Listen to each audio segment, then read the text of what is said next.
बिस्मिल्लाहिर्रहमानिर्रहीम अल्लाहुम्मा सल्ली अला सय्यिदिना मुहम्मदिन व आलि मोहम्मद। मैं हूं मन्नान अशरफ और आप देख रहे हैं आपका अपना यूट्यूब फेसबुक चैनल।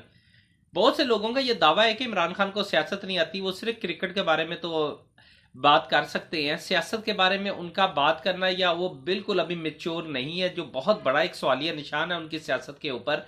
लेकिन ये तो सारे लोग मानते हैं ना कि परवेज लाई साहब को सियासत आती है, तो लिहाजा उनकी सियासत के ऊपर अगर कोई सवाल उठा दे तो फिर तो बात बनती नजर आती है कि परवेज लाई, अगर कोई परवेज लाई को कह दे कि जी आपको सियासत नहीं आती, तो फिर इसका मतलब है जो कह रहा है वो कितना समझदार होगा कि उसे सियासत कितनी आती होगी कि परवेज लाई की सियासत भी उसके आगे बिल्कुल जीरो हो जाती है।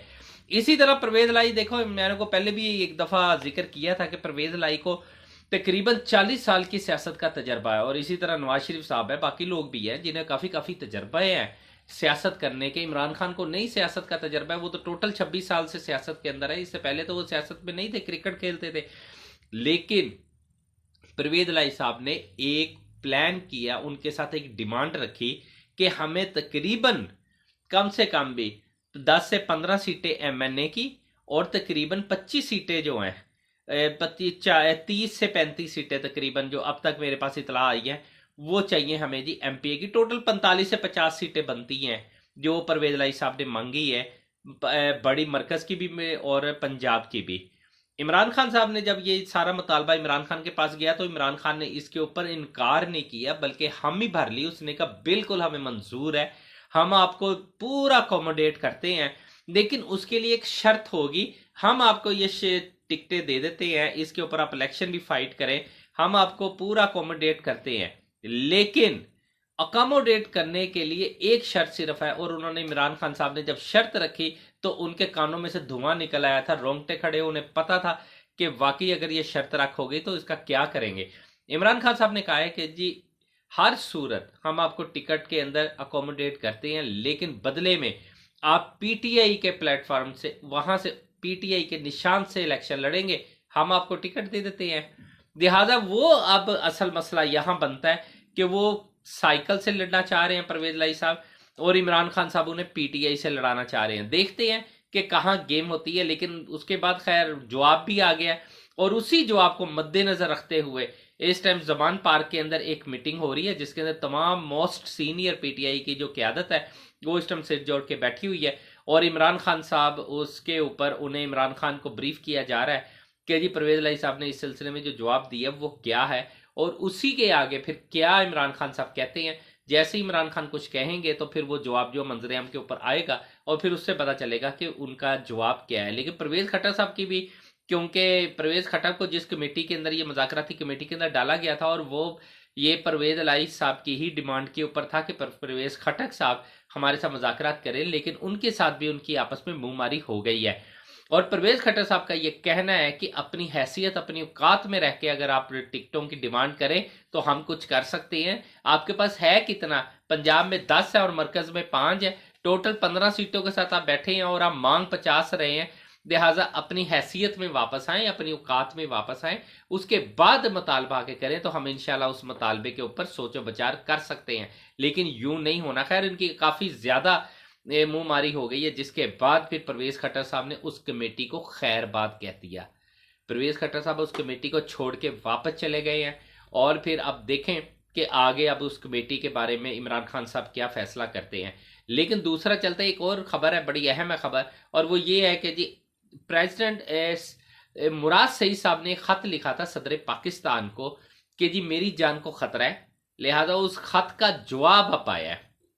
सदर पाकिस्तान ने उसी खत को मद्देनजर रखते हुए एक खत वजीर आजम को लिखा है, एक खत चीफ जस्टिस सुप्रीम कोर्ट को लिखा है, और उसके साथ तमाम स्टेक होल्डर्स को खत लिखे हैं।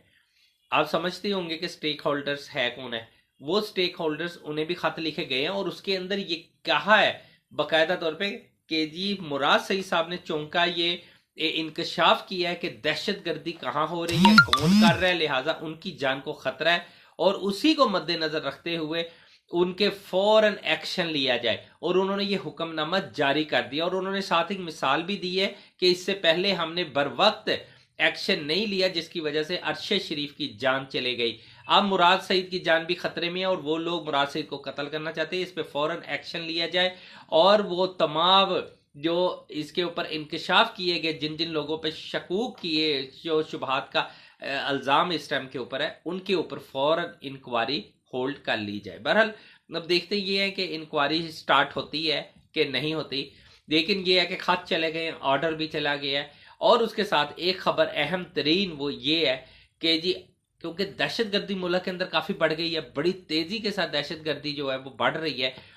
अब आर्मी चीफ हमारे यहाँ सैयद आसिम मुनीर साहब, उन्होंने एक फैसला किया है। उन्होंने कहा है कि जी किसी सूरत अब हम मजाकरात नहीं करेंगे, किसी से भी मजाकरात नहीं करेंगे। ये नहीं है कि किसी एक ग्रुप से मुजाकरात कर लिए तो दूसरे से नहीं किया, दूसरे से कर लिए तो तीसरे से नहीं किया, लिहाजा हम किसी से भी मुजाकरात नहीं करेंगे और वो मुजाकरात की बजाय हम अब एक्शन लेंगे और दहशतगर्दी को जड़ से उखाड़ फेंकने का मिशन लेके चलना है। इस सिलसिले के अंदर जहां तक अभी इतलात है कि जब उन्होंने कुछ जगहों का पूरी ब्रीफिंग ले ली है, उन्होंने तमाम तर मामलात को उन्होंने इस टाइम के ऊपर चेक कर लिया है, हर चीज उनके बिल्कुल चेक एंड बैलेंस में आ चुकी हुई है। अब आसिम मुनीर साहब बहुत सख्त हो गए हैं, उन्होंने मुकम्मल तौर पे इस बात से इनकारी कर दिया कि हर सूरत एक्शन होगा और सख्त तरीन एक्शन होगा। मुमकिन है कि चंद दिनों के अंदर अंदर सिक्योरिटी काउंसिल का भी इजलास तलब कर लिया जाए और इसी हवाले से हो वो कि हमने एक ऑपरेशन दोबारा स्टार्ट करने लगे हैं और उसे नए किसी नाम के साथ स्टार्ट करने लगे हैं, ने भी कि उसका एक मिशन का नया नाम रखा जाएगा और फिर उसके बाद तमाम तर ऑपरेशन स्टार्ट हो जाएगा और उसी ऑपरेशन की बेस के ऊपर दहशतगर्दों का किला कमा किया जाएगा, क्योंकि ये बहुत ज्यादा फैल गया है। इस्लामाबाद का जो धमाका है वो कोई मामूली धमाका नहीं है, तो वो बहुत से सवालात को जन्म दे गया है। अगर इस्लामाबाद तक धमाका हो सकता है, गाड़ी पहुंच सकती है, तो वो किसी भी जगह पे किसी भी इलाके के अंदर गाड़ी जा सकती है, दहशतगर्द जा सकते हैं। लिहाजा उनकी रोकथाम के लिए ऑपरेशन को बहुत सख्त कर दिया गया है। रैकी सिस्टम आर्मी मुकम्मल तौर पे, क्योंकि देखें ये सारा सेटअप जो है ना आर्मी के पास है। आर्मी ने ही दहशतगर्दी को रोकना, आर्मी ने मुल्क की हिफाजत करनी है और मुल्क की हिफाजत करने के लिए दहशतगर्दी की रोकथाम के लिए आर्मी मैदान में आ चुकी हुई है। अब वो अपने तरीके से इस चीज को कवर करेगी और क्या स्टाइल अपनाती है, किस तरह ऑपरेशन करती है, ये आने वाले वक्त के अंदर पता चल जाएगा। चलते चलते एक खबर और है कि इमरान खान साहब ने मरकज को अभी बैंड बजा दिया है। जो लोग ये कहते थे कि जी ये मरकज के अंदर इस्तीफे नहीं देते हैं या इस्तीफों के ऊपर को खेल खेलेंगे, वो सारे का सारा टोटल उन्होंने उड़ा के रख दिया है। इमरान खान ने 28 तारीख को तमाम तर एमएनएस जितने भी हैं उन्हें बुला लिया है, वहां उस दिन खिताब होगा। खिताब के बाद मुश्तरका तौर पे शाह महमूद कुरैशी साहब की सरबराही के अंदर इन तमाम लोगों को, जितने एमएनएज हैं, सबको भेजा जाएगा पार्लियामेंट के अंदर और वो स्पीकर कौमी असम्बली के सामने जाके अपना बयान रिकॉर्ड करवाएंगे और ये मुश्तरका तौर पे कहेंगे कि हमने इस्तीफे दे दिए, आप इस्तीफे मंजूर करें। और ये तमाम लोग जब इस्तीफे देने के लिए, मंजूरी के लिए जाने लगेंगे, लेकिन उससे पहले वो ये इमरान खान साहब खिताब करेंगे और अपने कुछ ऐलानात भी करेंगे। और फिर चलते चलते एक खबर बड़ी अहम है कि इमरान खान शायद उन्हें ये पता चल गया है कि अब मरकज के अंदर या पंजाब के अंदर, केपी के अंदर, पूरे पाकिस्तान के अंदर इलेक्शन आ गया है। उन्होंने तमाम तर जिले कमेटियों को, सूबाई कमेटियों को और जितनी सिटी कमेटियां हैं उन्हें एक्टिव कर दिया और उन्हें ये कहा है कि जी हर सूरत आप लोग अपने अपने इलाकों के अंदर रैलियां निकालें। वो रैलियां जो है तकरीबन 29 तारीख से स्टार्ट हो जाएंगी और फिर 5 तारीख तक चलेंगी। उसके बाद स्ट्रेटेजी क्या होती है इमरान खान साहब खुद बता देंगे, लेकिन जहां तक अंदाजा हो रहा है ना इन रैलियों को कि अवाम को एक्टिव करें, अवाम को अपने साथ मिलाएं, लगता है कि इलेक्शन बहुत करीब है। इलेक्शन की तैयारियां करने के लिए रैलियों का इनकाद करना बहुत जरूरी है और ये इमरान खान ने हुक्म जारी कर दिया है और 29 तारीख से फिर ये रैलियों का सिलसिला भी शुरू हो जाएगा। आने वाले वक्त के अंदर कोई भी अपडेट आती है इंशाल्लाह आपसे जरूर शेयर करते हैं। मन्नान नशर को इजाजत दीजिए, अपने चैनल का बहुत ख्याल रखिएगा। अल्लाह हाफिज।